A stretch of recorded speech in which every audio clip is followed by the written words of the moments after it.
Birbal's Oats, Tales of Akbar and Birbal. There once lived a mighty emperor named Akbar who ruled over the lands of India. He had a court full of fountains, peacocks, and some of the smartest men in the entire country as his ministers. The smartest of them all was Birbal. All the other ministers were often envious of him because of his sharp wit and his friendship with the emperor. Once on a cold winter day, Akbar and Birbal were taking a walk by a lake. That year, the winter was harsh and cold. There was no snowfall, but the trees were without leaves. The breeze was chilly and the crops were not doing well. Akbar stopped by a lake and gazed at the glistening water. There was a deep fog surrounding them, and not a single duck was swimming in the water. Out of curiosity, the emperor put his finger into the freezing water. This is cold than ice, he gasped and immediately took it out, saying, I don't think anyone can sustain a night in this cold water. Birbal took that as a fun challenge. The emperor and his minister would often joke around like this. I am sure there is someone who can do it, said Birbal. Oh, really? Akbar questioned. He thought for a second. If you can find someone who can stand in the lake from dusk to dawn, I will reward him with 1,000 gold coins. Attention! The Emperor has announced a contest! Shouted Birbal. Birbal thought it could be a fun contest for the townspeople. The frosty winter days had lowered everyone's spirit, and a challenge from the Emperor would certainly excite everyone. Calling all brave, courageous, and smart men and women. Whoever is able to stand in the lake from sunrise to sunset will get a huge reward from the Emperor. How huge? Someone questioned. A bag full of gold coins, Birbal replied happily. The town people got very excited. The next morning, the lake that was once abandoned now had a huge crowd around it.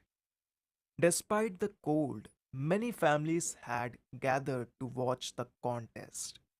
People came with their picnic baskets and were wearing furry cloaks to cheer on the participants. Best of luck to all! Let's begin! Birbal announced as the contest started with 20 people. A little boy tried to enter the lake, but Birbal picked him up. Kids are not allowed, but you can stay here and cheer on your father with me. The boy chuckled, watching his papa from afar. As the day advanced, the royal guards kept a close look as many people began to quit. The water was freezing. Brr, I can't. Too cold, said one young man. Many started to leave the lake drenched in the ice cold water. Even the townspeople watching started wrapping up. Nearly everyone had cleared the lake, but through the dense fog, Birbal could see one man standing strong. A fisherman stood there shivering but not moving. As the sun began to set, the brave fisherman was the only one left. Well done, Papa! The little boy called out, clapping his hands in joy. All hail the Emperor! The royal guards blew their trumpets. The contest is now over! Was the water very cold, Papa? Not one tiny bit. The fisherman replied. smiling as he wrapped the towel around his cold feet. Well done, chimmed Birbal. Tomorrow we shall go to the emperor together to get your reward. Birbal congratulated the fisherman. The next morning, the fisherman and Birbal went to the palace to get the promised reward. Tell me, how did you manage to stand in the freezing lake in this cold? Asked Emperor Akbar. My lord, the fisherman replied slowly. I kept looking at a lamp that was burning at a distance near my family and spent my day looking at it. Emperor Akbar raised his eyebrows. Aha! It seems to me you cheated. Cheated? How, my lord? I saw him standing in the lake with my own eyes. Birbal replied, confused at what the emperor meant. He stood in the lake because he was getting warmth from the lamp. That's how he cheated. Everyone in the courtroom knew that the reason stated by the emperor was silly. The man had indeed braved the cold weather, but who would dare question the mighty emperor? The fisherman was now heartbroken. He didn't know what to do or what to say, so he quietly left the palace. Birbal was furious. He knew the emperor was mocking him, but he had a plan. A few days later, Akbar and Birbal were having dinner together. The emperor was playing around with his carrots as he suddenly looked up and said, I am really craving the milk oats you make for the breakfast. Which oats? Birbal asked. The oats with honey, bananas, and warm milk. Even though he was sitting and having dinner, Emperor Akbar became hungry just by thinking about that delicious bowl of warm oats and sweet honey on top. Oh, sure, I will make them for you tomorrow morning then, Birbal promised. The next morning, Emperor Akbar eagerly waited at the breakfast table for his promised oats. He had barely slept the night before in anticipation. Even in his dreams, he imagined the sweet taste of oats. As morning turned into noon, he turned to his royal guard and asked impatiently, Where is Birbal? Go check on him. Birbal was never late, and today he had missed breakfast. He is making the oats, my lord, the guard said as he came back from checking on Birbal.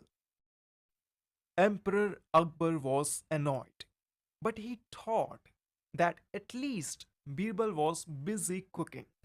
Maybe I can have two bowls of oats, one for my missed breakfast and one for lunch, he thought to himself, still sitting at the dining table.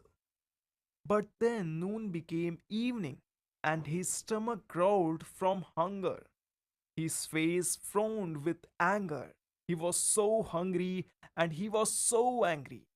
He was hangry. I am going to see for myself now how long it takes to make simple oats. He stormed over to Birbal's house. Birbal! Birbal! Where are you? He called out, looking all around. The house was empty. Even the kitchen was empty. If the kitchen is empty, where is Birbal cooking the oats? Thought the emperor. I am here, my lord, came a voice from the garden. Emperor Akbar followed the voice out the back door and into the garden. He was shocked by what he found. There was a fire lit on the ground, all normal so far. But then he saw the oats in a big pot hanging from the branch of the tree on the other side of the garden. Birbal sat waiting for the pot to boil. What are you doing? Emperor Akbar questioned. I am making your oats, Birbal replied as he looked up at the pot. And how will they cook from so far away? The fire is not even touching the pot. Birbal smiled. Do you remember the fisherman?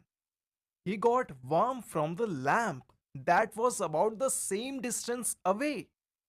So will these oats. At that moment, Emperor Akbar realized how silly he had been and what injustice he had shown to the fisherman and his family.